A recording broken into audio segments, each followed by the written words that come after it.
Ok, el siglo XXI es hoy. El siglo XXI es hoy, 12 de octubre de 2016.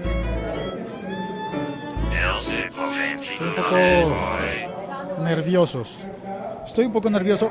Hello, this episode will be in English, in a very bad English, because I'm never have a good English student. But Gary Scott is here in Bogota, in Colombia. So, hello, Gary. Hi, how are you doing? Gary, you work for NPR, for a station, radio station on NPR. What's your job? The job? I am a program director at a station called KCRW, and in the United States, we're actually independent. We're our own station, but we're what is considered an NPR affiliate, so we carry NPR programming. My job is to oversee the quality of all the shows, to hire the staff for all of the shows, to work with talent to develop new shows, and to work on sort of the business side of how do we market and promote what we do. Okay, and you're now in Colombia to speak about podcasting, about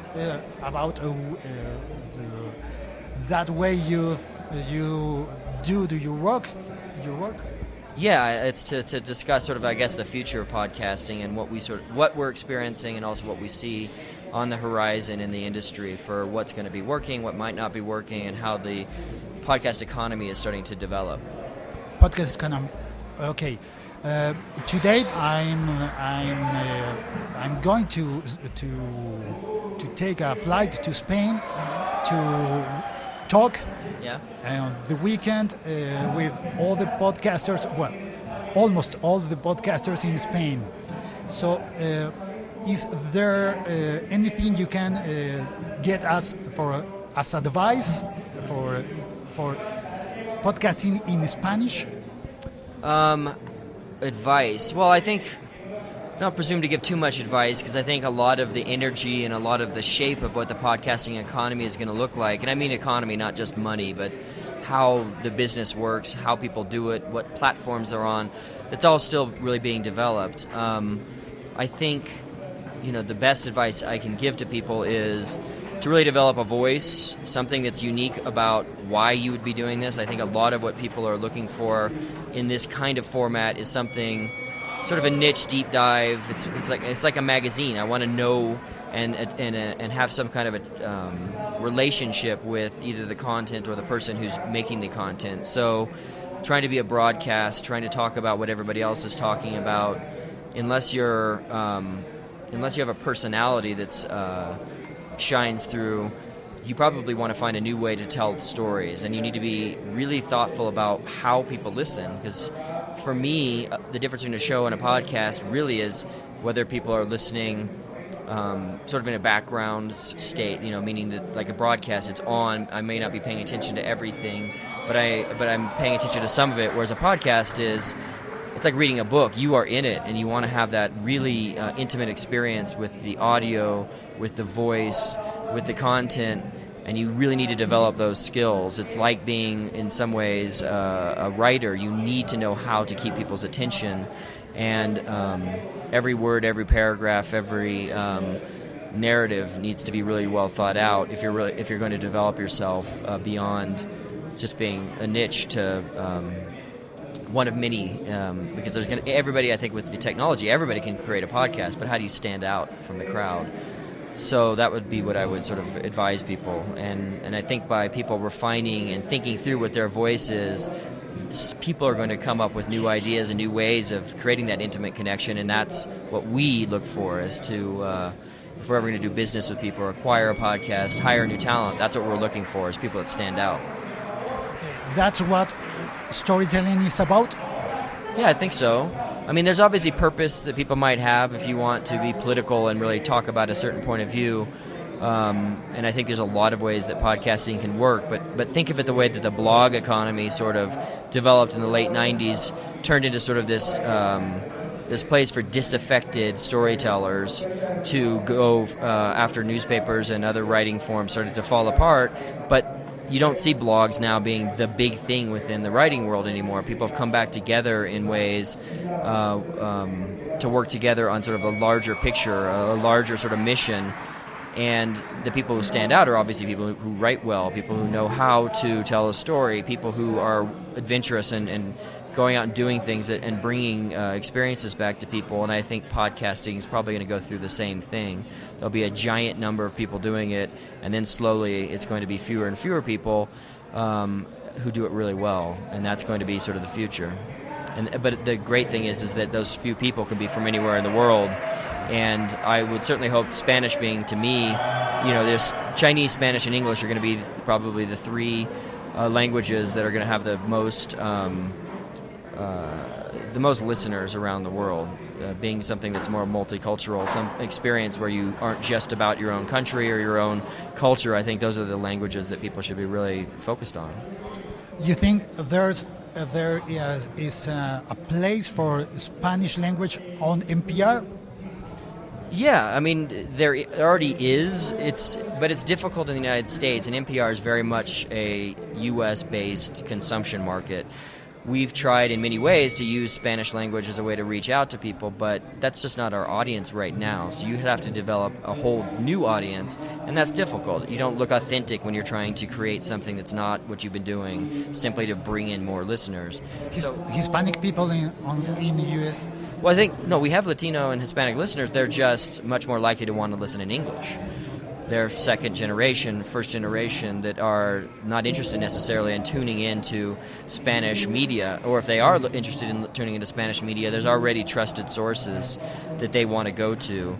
So why would we want to move into that land? It's a lot of resources for public radio to do that, because now you're trying to do two things well, and you generally do two things poorly when you try to do that.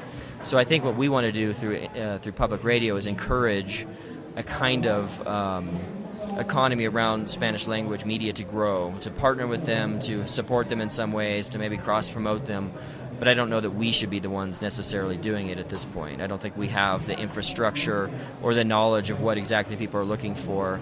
We're still waiting to see what other people are developing to help serve that audience. Okay. Thank you, Gary. Thank you so much. And welcome to Colombia. Thank you very much. Okay, let's continue with the episode. I don't know if to change the language. No, don't know. But we continue with Francesco Baschieri. Ciao Francesco, benvenuto in Colombia. Ciao Felix, sono molto felice di essere qui. Yo creo que la gente que oye en español puede comprenderte un poco. Si saludas en español, ¿sabes español? No hablo español, hablo espagliano o itañol. E inglés, and English. Inglés, sí, claro. Entonces, ¿qué idioma hablamos aquí en tu podcast? I think English to be how do you say, to safe choice. To maintain one language for the listeners. Yeah, so let's do it in English, fine. Okay, Francesco, you are in Colombia. How do you see the platform, the podcasting, the panorama for the people who are listening podcast right now in all Latin America and Spain? So since when we started, when we launched Spreaker, we had a consistent number of listeners and users from Spanish-speaking countries. That's one of the reasons why immediately after launching the platform, we decided that we wanted to have Spanish as an official language that we support on the platform. And we didn't expect that. We didn't know much about the market. We come from Italy. We understand a little bit of Spanish, as I said, but we lack a lot of cultural background. We said, okay, it's not a big deal to support Spanish as well. I'm talking about 6 years ago, right? And let's do it and see what happened. And really, the thing has blossomed. We, in Spreaker, probably Spanish is our second language when it comes to probably content, hours of content produced and hours of content listened to. It's probably sometimes even very, very close to English when it comes to the number of episodes produced. We see that maybe it's a trend on how our platform works. We have a lot of Spanish episodes on the platform, but they tend to be shorter, while English episodes tend to be longer. So in terms of hours, English is like way first. But second, Spanish is a close second when it comes to number of episodes. As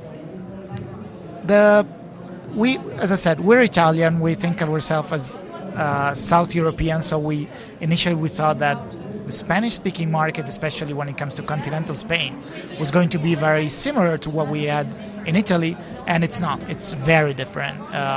Spoken word content, which is what we focus on, is way more developed in Spain and in other Spanish-speaking countries than we have in Italy.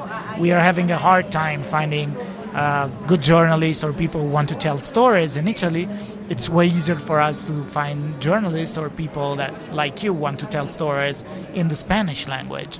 And that's why we really think it's probably our next market to develop, because when there's content, eventually there's going to be an audience for that. And our goal is basically to connect the content producer with the audience, where the one stands in between. So we really think there's an opportunity there. I'm still trying to figure out how it works here in Colombia. This is my first time here. I'm only going to stay here for 3 days, so I probably won't be able to understand a lot, but my goal is to talk to as many people as I can and figure out what's happening here to see if we can do something better, something more.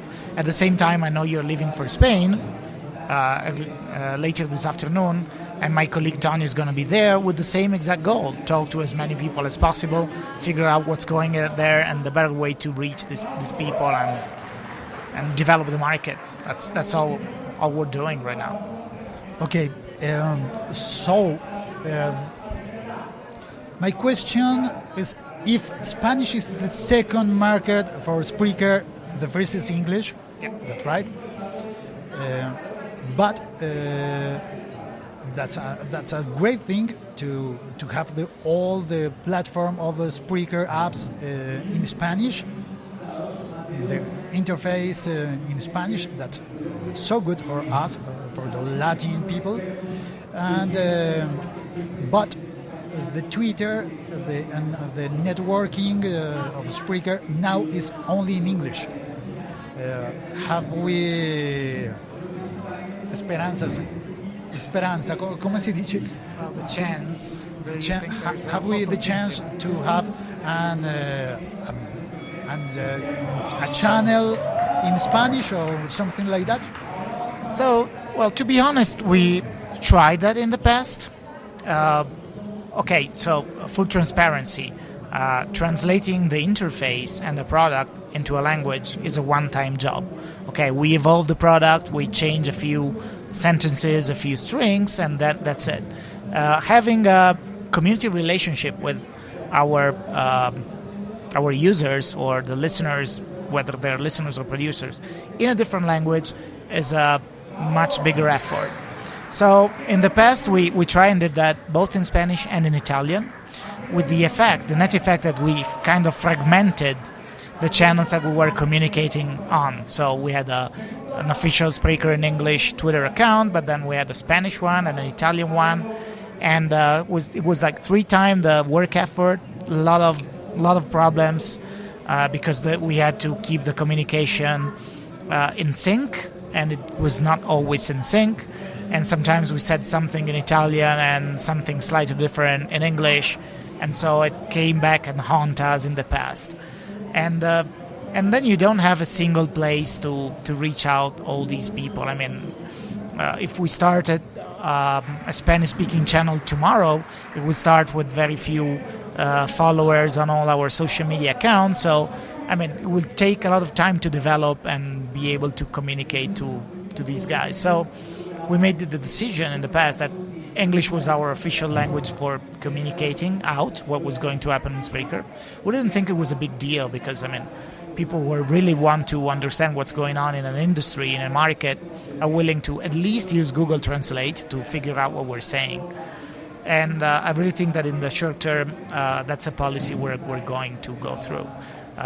Anyhow, we're an open company, so if any of our users want to contribute something in their own language, we're free to give visibility to that. So if you have something to say or to communicate to the community in Spanish, we can bring it on and promote it to our Spanish-speaking users. But we're not investing to do that ourselves. We can't. Okay, that's an explanation, and I understand. So I hope we will grow up so much to pay more people to more that job we need in this moment. But okay, well, that's all, Francesco. Thank you. Spreaker is a great app. It's a great platform, great apps, and I'm using right now the Spreaker Studio app. Are we live with this? We're live. Wow. Okay. Rarely. No pressure. Today is not so much people than other days because I think they were probably all the people is way to Malaga, on the way to Malaga. But there's Lisandra Pagan says hello from Florida. Okay. Hello, Alexandra.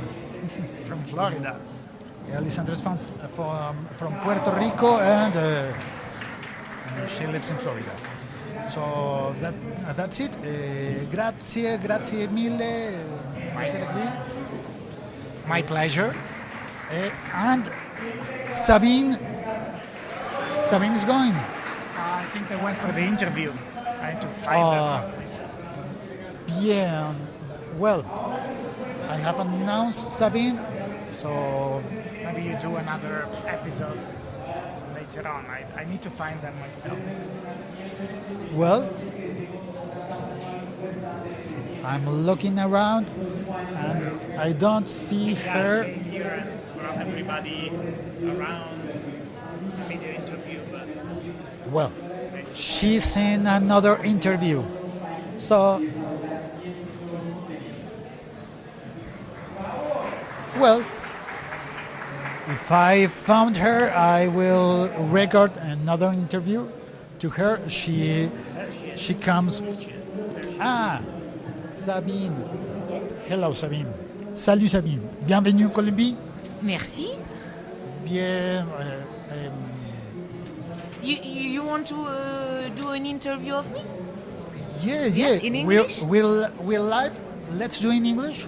As you want. I'm not well in English. I'm not a good English speaker, but I try. No, but we can do in French if you want. In French. Oui, mais il y a, on a commencé déjà en anglais, peut-être que s'il y a. I'm sorry because I study Spanish for 8 years, but I have forgotten everything. For 8 years? Yes, 8 years in school. But in fact, I stopped at 18 and I don't have speak in Spanish from my 18. And I am 36 now. So... okay, let's try a little bit of Spanish. Hola, Sabine. Hola, Felix. ¿En qué trabajas? I'm going to answer you in English, okay? I understand. Okay. I have a deal for you, okay? You can ask me in English. You can ask me in Spanish, okay? And I will answer you in English, okay? Okay. So I work in the south of France. I'm the CEO of a local multimedia group, which specialty is video production, local information, and technology and IT development. Video? Yes, in video, because at the beginning of this company in 29, we start with one local TV, and now we have 4 local TV, print news magazine.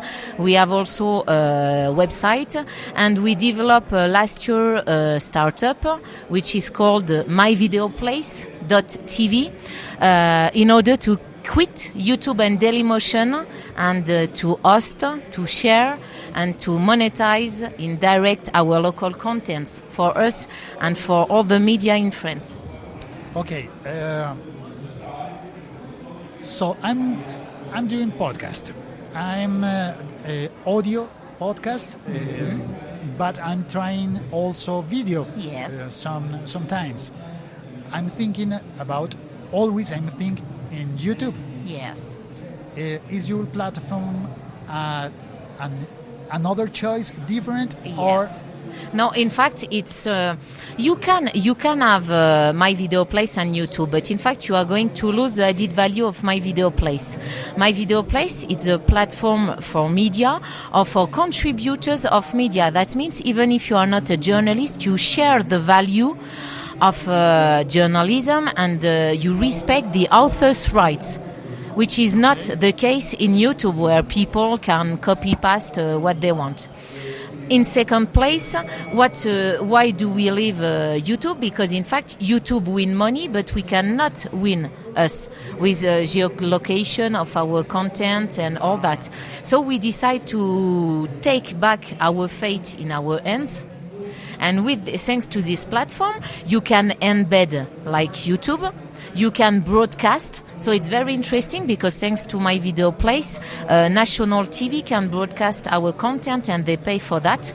They can broadcast a complete subject or only the rushes of the subject, and we touch money. We have money.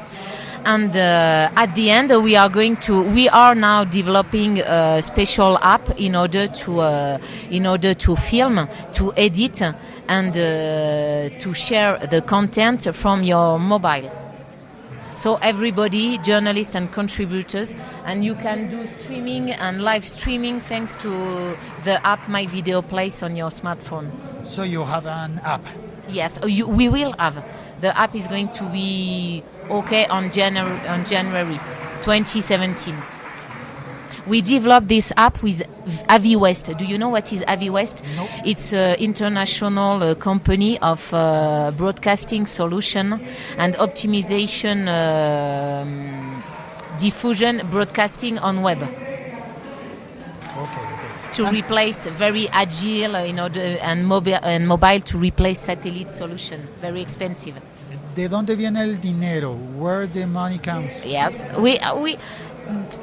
you don't have any more YouTube in order to give you some money, so you have to sell your own advertise. So, for example, in my group, Média du Sud, we have journalists, we have a dedicated team to produce video content for company or public institution, but we also have a commercial team in order to sell clip, spot, and all video solution of advertising for the web. And thanks to My Video Place and the geolocation we have created on this website, we can sell the CPM around $100, more than $100. Okay. And what is very interesting with My Video Place, we have an ethical sharing of the revenue and the turnover. That means if we win $100, 25% of the money is for the producer of the video. 25% is for the editor of the video. 20% is for the platform, My Video Place, and 30% is for the commercial team. That means all the media who use, you know that you have ethical sharing of the revenue generated by the platform. This is not the case in YouTube. This is a virtual circle because I believe in global performance of society. Okay, that sounds very fair to the editor especially, I think. but can we do that in Spanish? For now, this platform is only in French, but we just start the translation in English, and we are going to plan an international development, because in fact this platform cannot be used only in English, because in fact this is a platform first for local media, and as in my company, I'm not ashamed to say that I have 45 employees, only 3 of them are comfortable with English. That means if you want local, I work with Africa. I do mission with the other CEO of local media in Africa, in Asia and all that, and I can say you that in Indonesia, for example, many of local people don't speak English easily. So we have to be respectful of user experience.